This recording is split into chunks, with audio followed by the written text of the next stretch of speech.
Line లో ఉన్నారు. ఆయన అడిగి మరిన్ని విషయాలు తెలుసుకుందాం. సార్ నమస్తే అండి. నమస్తే అండి. సార్ యాక్చువల్ గా ఇవాళ సుప్రీంకోర్టులో పిటిషన్ ఉంది. ఈ పిటిషన్ విచారణ రాకముందే అరెస్ట్ చేయడం తప్పు పడుతున్న కవిత అడ్వకేట్స్ ఈ రోజు సుప్రీంకోర్టుకు వెళ్ళి ఆ పిటిషన్ వెనక్కి తీసుకోవడం వెనక ఏమైనా కొత్తగా ఉద్దేశం ఉందా, లేదా ఆల్రెడీ అరెస్ట్ చేశారు కాబట్టి ఇంక దీనిపై విచారణ ఎందుకంటూ వెనక్కి తీసుకున్నారు? 15th రోజే మాట్లాడుకున్నాం. 19వ తారీఖు నాడు ఏం జరుగుతుంది అని మీరు అడిగినప్పుడు నేను చెప్పినాను, అది అవును. డిస్మిస్ అవుతుంది అని. అవును. కాలదోషం పట్టింది, ఇన్ఫ్రక్షన్స్ అని చెప్పడం జరిగింది. ఉమ్. ఇన్ఫ్రక్షన్స్ అంటే విచారణార్హత లేనిదని అర్థం. ఓకే. ఆమె గత 27 మార్చి 2023 రోజు సుప్రీంకోర్టును ఆశ్రయించడం జరిగింది. నన్ను వేధిస్తున్నారు ఈడీ అధికారులు, ఎన్ఫోర్స్మెంట్ డైరెక్టరేట్ సమన్ల మీద సమన్లు జారీ చేస్తున్నారని చెప్పడం జరిగింది. ఆ అవునండి. సందర్భంలో ఆ రోజు కోర్టు ముందుకు పిటిషన్ వచ్చినప్పుడు ఆ. మేము అరెస్ట్ చేయదలుచుకోలేదు, అవి అనుమానాలు మాత్రమే అని ఉమ్. చెప్పినప్పుడు మీరు విచారణకు సహకరించమని చెప్పింది. అది అవును. అలాగే కొనసాగుతూ వస్తుంది. ఉమ్. 15వ తేదీ నాడు కాదు అసలు వాళ్ళు ఆ పిటిషన్ ఎప్పుడైతే ఎన్ఫోర్స్మెంట్ డైరెక్టరేట్ ఛార్జ్ షీట్ దాఖలు చేసిందో ఆ ఉమ్. రోజుకే అది ఇన్ఫ్రాక్షన్స్. సార్. యాంటిసిపేటరీ బెయిల్ ఎవరైనా వేస్తే, ఓకే. అంటే ముందస్తు బెయిల్ అంటారు. అవును. పోలీసు వాళ్ళు ఆ అక్యూజ్డ్ అరెస్ట్ గాని చేస్తే ఆ ఆ. పిటిషన్ ఇన్ఫ్రాక్షన్స్ అవుతుంది. అనుమానితురాలుగా ఉన్నప్పుడు దాఖలు చేసిన పిటిషన్ అలాగే కొనసాగుతూ వస్తుంది. ఓకే. అక్టోబర్లో ఆమెపై ఛార్జ్ షీట్ దాఖలు చేయడం జరిగింది. అవును. ఛార్జ్ షీట్ దాఖలు చేసినప్పుడు ఆమె అక్యూజ్డ్ అవుతుంది. అవును. అక్యూజ్డ్ గా ఆ పిటిషన్ కి సంబంధం లేదు. అంటే కొనసాగిపోయింది, కేసు ముందుకు వెళ్ళింది, ఆమెను ఆ. అక్యూజ్డ్ గా చూపించడం జరిగింది. అవును. అటువంటప్పుడు ఇంకా దేర్ ఎండ్స్ ద మ్యాటర్. ఆ పిటిషన్ కి విచారణార్హతనే లేనప్పుడు ఆ. దాన్ని చూపించే ప్రయత్నం చేసిండ్రు. అందుకే ఈడీ అధికారులు కేటీఆర్ మరియు మంది మాగదులు ఎవరైతే వచ్చిండ్రో ఉమ్. అడ్డుకునే ప్రయత్నం చేశారో వాళ్ళు కేరే చేయలేదు. అసలు అది ఆ పిటిషన్ కి విలువ లేదనేది లీగల్ నాలెడ్జ్ ఉన్న ప్రతి ఒక్కరికి తెలుసు. ఆ రోజు కూడా నేను ఒక మాట అడ్వాన్స్ గా నేను ఒక మాట మాట్లాడడం జరిగింది. ఈ discharge duty as information technology but not law and justice అనే మాట మీ ముందు మాట్లాడడం జరిగింది. అంటే అవును. ఆయనకు కోర్టు అంటే ఆయనకు తెలియనట్టుంది, కోర్టు పిటిషన్ల గురించి ఆయన రెచ్చిపోవడం జరిగింది. కానీ ఓకే. అక్కడ జరిగేది అధికారులకు తెలుసు. వాళ్ళు కొన్ని వేల, ఒక సంవత్సరంలో 5,000 ఈడీ కేసులు దాఖలైతాయి. అంటే ఎంతమందితో ఇట్లాంటి వ్యక్తులతో వాళ్ళు అటకాగుతారు అనేది అందరికీ తెలిసిన విషయమే. వీళ్ళు ఏదో సార్. ఓవర్ యాక్షన్ చేస్తుంటారు. సార్ కేటీఆర్ కి తెలియకపోవడం అంటే ఒక సంబంధిస్తుంది. కానీ కేటీఆర్ చుట్టూ లీగల్ టీం ఒకటి ఉంది కదా, వాళ్ళైనా ఐడెంటిఫై చేసి చెప్పాలి కదా. ఇమ్మీడియట్ గా ఆన్లైన్ లోకి వచ్చి ఉమ్. మోహిత్ రావు కావచ్చు సుప్రీంకోర్టు నుంచి, మిగతా వాళ్ళు కానీ సుప్రీంకోర్టులో పిటిషన్ ఉంది, హెచ్చరికలు జారీ చేసిండ్రు.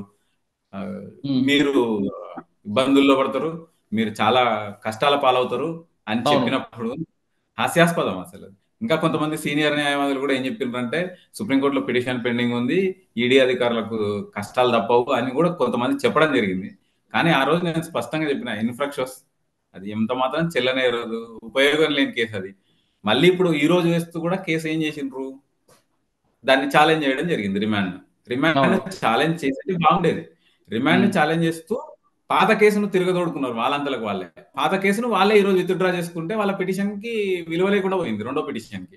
ఓహో. అంటే పాత పిటిషన్ అనే మాట అందులో ఉంటది. పాత పిటిషన్ డిస్మిస్ అయింది కాబట్టి కొత్త పిటిషన్ అనేది కాంప్రిహెన్సివ్ గా ఉండదు అక్కడ.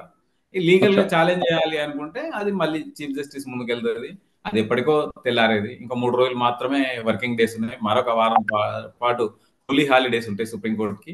అంటే 10 అవును. రోజుల వరకు మళ్ళీ ఏమీ జరిగే అవకాశాలు లేవు. నేను మొన్ననే చెప్పాను, 7 రోజులు పూర్తయిన తర్వాత మరో 7 రోజులు 5 రోజులు కస్టడీకి అడుగుతారు. ఉమ్. తర్వాత సిబిఐ కావచ్చు. ఉమ్. ఇలాగే ఈమెకు వీళ్ళు వీళ్ళు ప్లాన్ చేసుకునేదన్న మాట కూడా నేను చెప్పడం జరిగింది. ఇది ఈ అరెస్ట్ అనేది స్వతహాగా ఒక గేమ్ ఆడి సింపతి గెయిన్ చేసుకోవడానికి ఎలక్షన్ల ముందరో బీఆర్ఎస్ పార్టీ ఆడిన నాటకం లాగానే నాకు కనిపిస్తుంది అని స్పష్టంగా చెప్పడం జరిగింది. ఓకే. ఎందుకంటే ఈమె ఉమ్. ఢిల్లీ వెళ్లే లోపలనే ఉదయం 10:30 లోపలనే అరవింద్ కేజ్రీవాల్ రావడం, యాంటిసిపేటరీ బెయిల్ లో షూరిటీలు సమర్పించడం, వెళ్ళిపోవడం, ఇవన్నీ కాకతాళీయం కాదు, నాటకీయంగా కనిపిస్తున్నాయి.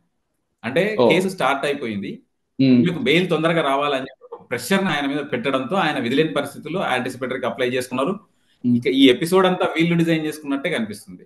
అరవింద్ గారు తీసుకున్న బెయిల్ 174 లో కాబట్టి అది ఈజీగా బెయిల్ వస్తుంది. సమ్మన్స్ తీసుకోలేదు కాబట్టి. కానీ మెయిన్ కేసులో కాదు కదా. ఆయన మీద కూడా ఛార్జ్ షీట్ ఉంది సార్, ఆయన మీద కూడా ఛార్జ్ షీట్ ఉంది. అవును. ఆయనతో కలిసే ఆయన head of the institution, Delhi కరెక్టే. Chief minister. అవును. యాంటిసిపేటరీ బెయిల్ ఆయన తీసుకుంది, యాంటిసిపేటరీ బెయిల్ ఉమ్. ముందస్తుగానే తీసుకున్నారు. అంటే వీళ్ళ ఒక పద్ధతి ప్రకారం, ప్లాన్ ప్రకారమే ప్లాన్ వేసుకొని వచ్చిండ్రు.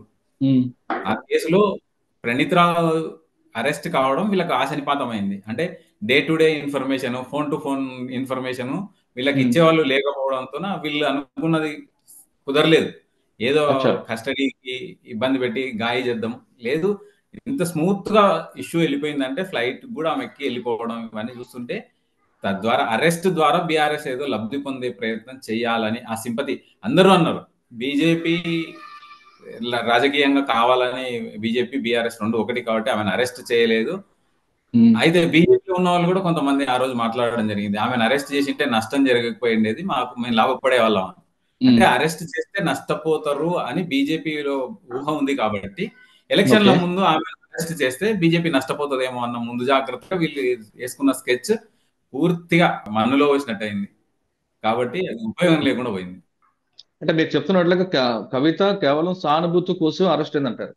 ఆబ్వియస్ గా ఇన్ని రోజులు లేనిది, సంవత్సరం పాటు లేనిది వాళ్ళకి తెలియదా? వాళ్ళ లీగల్ టీంకి తెలియదా? Advocate general, additional advocate general, additional పీపీలు, జీపీలు ఇంతమంది ఉన్న టీంలో ఈ మాత్రం లీగల్ నాలెడ్జ్ ఉండదని అనుకోవడం భ్రమ. అంటే వీళ్ళు టైమ్లీ యాక్ట్ చేస్తారు అంతే. సార్, ఇప్పుడు తర్వాత జరిగే పరిణామాలు ఏ విధంగా ఉంటాయండి? ఈ పిటిషన్ తీసుకున్నారు, మీరు అన్నట్లుగా 23వ తారీఖు వరకు కస్టడీ ఉంది. 23 తర్వాత మళ్ళీ కస్టడీ కావాలంటారు. ఒకవేళ ఇవ్వకపోతే జైలుకి పంపిస్తారు, అంతే కదండి? అంతే. జైలే, ఇది కూడా part of custody, judicial custody. ఎంతసేపు కానీ ఇది ఉన్నా జైలు అంటే సాయంత్రం 6 నుంచి 7 తర్వాత కుటుంబ సభ్యులు కలుస్తున్నారు కదా, అక్కడ జైలుకి వెళ్తే కలవడం ఉండదు కదా. ఇది జుడిషియల్ కస్టడీలో భాగంగానే కొనసాగుతుంది. 5 రోజులు ఉమ్. వీళ్ళకి కస్టడీకి ఇచ్చినా కూడా దీన్ని కన్సిడర్ చేస్తారు. జుడిషియల్ కస్టడీ కిందే కన్సిడర్ చేస్తారు. అవును. కానీ ఒకవేళ కస్టడీకి ఇచ్చారనుకోండి మరొక 5 రోజులు, అప్పుడు కూడా ఈడీ ఆఫీసులు ఉంటారు. ఒకవేళ ఇవ్వరు అంటే జైలు పంపిస్తారు. తిహార్ జైల్లో సార్ సార్ తిహార్ జైలుకి వెళ్ళిన తర్వాత సిబిఐ కస్టడీకి అడుగుతుందా, అరెస్ట్ సిబిఐ చూపిస్తారా కూడా సిబిఐ? ఆల్రెడీ ఇంటికి వచ్చి కూడా ఎంక్వైరీ చేయడం జరిగింది. మీకు గుర్తుండే ఉంటది. సిబిఐ అవును. కూడా కవిత అంటే ఇంటికి రావడం జరిగింది. సిబిఐ వేసిన సప్లిమెంటరీ ఛార్జ్ షీట్ లో ఈమెకి ఎక్యూజ్ గా చూపించారు, గతంలో విట్నెస్ పెట్టారు. ఇప్పుడు ఈ కేసులో కూడా సిబిఐ అరెస్ట్ చూపిస్తుందా? ఆబ్వియస్ గా అవకాశం దొరికినప్పుడు ఎవరు వదిలిపెట్టరు. ఇన్వెస్టిగేషన్ ఏజెన్సీ మళ్ళీ హైదరాబాద్ కు వచ్చి ట్రాన్సిట్ వారెంట్లు, రిమాండ్లు ఇవన్నీ చూపించేదానికంటే ఉమ్. అందుబాటులో ఉన్న అక్యూజ్లను ఖచ్చితంగా ఎవరైనా సరే కస్టడీలోకి తీసుకునే అవకాశం అయితే ఖచ్చితంగా ఉంటుంది. అంటే ఈడీ కేసులో ఒకవేళ బెయిల్ వచ్చినా సిబిఐ కేసు మాత్రం వెంటాడుతుంటది. ఇప్పుడు ఉన్న కేసులన్నింటిలో బెయిల్ రావాల్సి వస్తుంది బయటికి రావాలంటే. ఢిల్లీ వేదికగా, మరి ఉమ్. ఢిల్లీ వేదికగా ఇంకెక్కడైనా ఫోన్ ట్యాపింగ్ మీద మళ్ళీ వీళ్ళది ఇన్వాల్వ్మెంట్ ఉందని చెప్పి ఇంకే రాష్ట్రంలో, మహారాష్ట్రలో కావచ్చు ఎక్కడైనా ఏమైనా ఉంటే కూడా వాళ్ళు కూడా ఎగ్జిక్యూట్ చేసుకునే అవకాశాలు ఉంటాయి గతంలో వీళ్ళు అచ్చా. ఏమైనా చేసి ఉంటే. ఓకే. ఇప్పుడు ఢిల్లీకి ఇప్పుడు కవిత కేసులో ఎప్పటిలో బెయిల్ వచ్చే అవకాశం ఉంటుంది? As per my legal knowledge ఎలక్షన్లు అయిపోయేంత వరకు రాకపోవచ్చు జూన్. ఎందుకంటే ఉమ్. ఇప్పటికే మనం గతంలో మాట్లాడుకున్నట్టు ఢిల్లీ ఉప ముఖ్యమంత్రి మనీష్ సిసోడియా ఒక సంవత్సరం కాలం నుంచి జైల్లోనే ఉన్నారు. అవును. ఉప ముఖ్యమంత్రిగానే కొనసాగిండ్రు. విమర్శలకు తట్టుకోలేక తర్వాత ఆయనను పదవి నుంచి తొలగించడం జరిగింది. ఉమ్. కొన్ని రోజుల పాటు అదే హోదాలో ఆయన జైల్లో కొనసాగిండ్రు. కాకుంటే ఓకే. ఇప్పుడు ఆయన అవకాశం ఉంది. యాంటిసిపేటరీ బెయిల్ తో అరవింద్ కేజ్రీవాల్ కూడా తీసుకున్నందుకు ఇప్పుడు ఆల్మోస్ట్ అందరూ సరెండర్ అయిపోయినట్టే, అందరూ కోర్టు ముందు ఉన్నట్టే. కాబట్టి there must be chance for Manish Sisodia to get a bail. అచ్చా, కవిత బెయిల్ అండి? కవిత బెయిల్ ఇంత తొందరగా అయితే రాకపోవచ్చు. ఆమెను ఎంక్వైరీ చేయాల్సింది. ఆమెనే కింగ్ పిన్. అకౌంట్లు, విదేశాల నుంచి వచ్చిన డబ్బులు, వీటన్నింటికి సిబిఐ కస్టడీలు ఇవన్నీ ఉండే అవకాశం ఉంటది. కాబట్టి ఐటీ కూడా వాళ్ళు క్వశ్చన్ చేయాలనుకోవచ్చు. ఉమ్. సెపరేట్ గా చేస్తారా, మరి వీళ్ళతో పాటే వాళ్ళు చేస్తారా అనేది చూడాలి. ఇన్ని 3 రకాల కేసులు ఆమె ఎదుర్కొంటుంది. ఆ 3 రకాల ఓకే. బిల్లు వచ్చినంత మాత్రానే తర్వాతనే వీళ్ళకి ఎవరికైనా అవకాశం ఉంది. ఓకే. సార్, ఫైనల్ గా చెప్పండి, నిన్న పిటిషన్ పిలిచినప్పుడు కవిత హస్బెండ్ అనిల్ కూడా పోలేదు ఈడీ దగ్గరికి. దీని ఆ, దీని మీద ఈడీ ఏ విధంగా క్వశ్చన్ చేస్తుంది, ఏ విధంగా సీరియస్ గా తీసుకుంటాడు?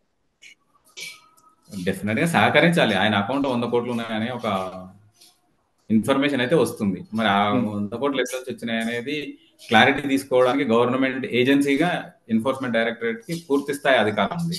ఒకవేళ ఉమ్. ఇన్వెస్టిగేషన్ జరుగుతున్నప్పుడు తాను వెళ్తే, ఎంక్వైరీ జరుగుతున్నప్పుడు తాను వెళ్తే అరెస్ట్ చేస్తారేమన్న భయంతో అక్కడనే ఉన్నా కూడా ఆయన సహకరించినట్టుంది, దూరంగా ఉన్నట్టున్నాడు ఇన్వెస్టిగేషన్ కి. వాళ్ళు కూడా ఉమ్. మళ్ళీ సేమ్ అనుమానం వస్తే ఈమెన ఛార్జ్ షీట్ ఫైల్ చేస్తూ ఆయనను కూడా అక్యూజ్ చూపించారు అంటే ఆయన కూడా మళ్ళీ కోర్టే రిమాండ్, జ్యుడిషియల్ ఎన్బిడబ్ల్యూ ఇష్యూ చేసే అవకాశం ఉంది. మొన్న క్లియర్ గా పోలీసులు వాళ్ళు ఎన్ఫోర్స్మెంట్ డైరెక్టరేట్ అధికారులు వచ్చింది ఉమ్, అరెస్ట్ వారెంట్ తో వచ్చిండ్రు. ఫిబ్రవరి 20వ తారీఖు నాడు మేము ఫైనల్ గా ఆమెను అడిగినాము, ఆమె రాలేదు, సహకరించట్లేదు, కాబట్టి మాకు అరెస్ట్ వారెంట్ ఇవ్వండి ఆమెను తీసుకురావడానికి అని చెప్పిన సందర్భంలో కోర్టు ద్వారా వచ్చిన అరెస్ట్ వారెంట్ తో వెళ్ళింది ఆమె. లేకుంటే అంత ఈజీగా సమన్లకి లొంగే ఘటన అయితే కాకపోవచ్చు. మొత్తం మీద తీసుకుంటే కవిత ఇప్పట్లో బయటికి రాదంటున్నారు అరుణ్ కుమార్ గారు. ఆమెకు అరెస్ట్ అనేది కేవలం సానుభూతి సంపాదించడానికే నాటకీయ పక్కీలు ఇదంతా నడుపుకుందంటూ అరుణ్ కుమార్ చెప్తున్నారు. ఏదేమైనా సరే ఈ ఎలక్షన్ ముగిసే వరకు కవిత హైదరాబాద్ రావడం అనేది